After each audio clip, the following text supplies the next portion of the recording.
Hello guys, ये देखिए आप यहाँ पे हो रहा है रोड मेंटेनेंस का थोड़ा सा काम। ये देखिए कितने प्रॉपर डिसिप्लिन से हो रहा है और अच्छे तरीके से।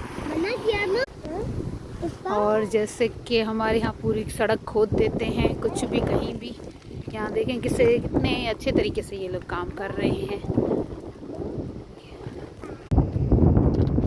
ये सिग्नल यहाँ पे लगा हुआ है, एक वो है सिग्नल, एक ये है।